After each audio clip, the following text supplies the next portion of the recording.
کیا آپ یقین کریں گے کہ ایک تخت پلک جھپکتے ہی ایک جگہ سے دوسری جگہ پہنچ گیا؟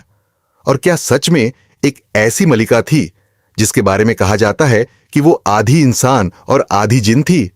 یہ کہانی ہے ملکہ بلقیس کی، ایک ایسی رانی جس کی سلطنت عرب سے افریقہ تک پھیلی ہوئی تھی۔ دولت، طاقت اور شہرت سب کچھ اس کے پاس تھا، لیکن ایک چیز کی کمی تھی، اور وہ تھی سچائی کی پہچان۔ یہ کہانی شروع ہوتی ہے ایک چھوٹے سے پرندے سے جس کا نام تھا ہدہد۔ یہ کوئی عام پرندہ نہیں تھا، یہ سمجھتا تھا، دیکھتا تھا اور دور دور تک جا کر خبریں لاتا تھا۔ اس وقت ایک اور مہان حکمران تھے، حضرت سلیمان علیہ السلام۔ ان کی فوج دنیا کی سب سے انوکھی فوج تھی، جس میں انسان بھی تھے، جانور بھی اور جنات بھی، یہاں تک کہ ہوائیں بھی ان کے حکم پر چلتی تھیں۔ ایک دن جب فوج جمع تھی تو پتا چلا کہ ہدہد غائب ہے۔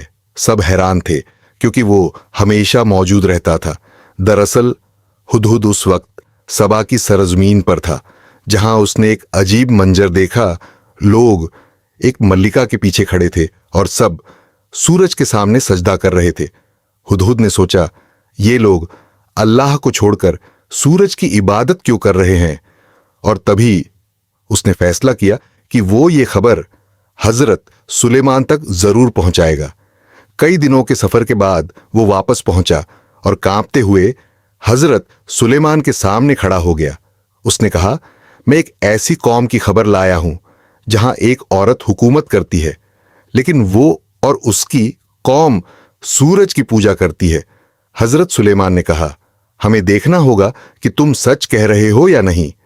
پھر انہوں نے ایک خط لکھا اور ہدہد کو دیا، جس میں لکھا تھا، اللہ کے نام سے میرے سامنے گھمنڈ نہ کرو اور میرے پاس آ جاؤ۔ جب ملکہ بلقیس نے وہ خط پڑھا تو وہ حیران رہ گئی۔ اس نے اپنے وزیروں کو بلایا اور کہا، مجھے ایک اہم خط ملا ہے، تم کیا کہتے ہو؟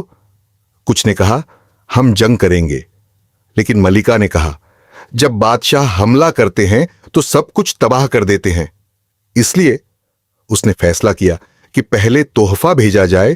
سونے اور جواہرات سے بھرا ہوا ایک شاندار تحفہ حضرت سلیمان کے پاس بھیجا گیا، لیکن حضرت سلیمان نے وہ تحفہ ٹھکرا دیا اور کہا، اللہ نے مجھے اس سے بہتر دیا ہے، اور ایک سخت پیغام بھیجا۔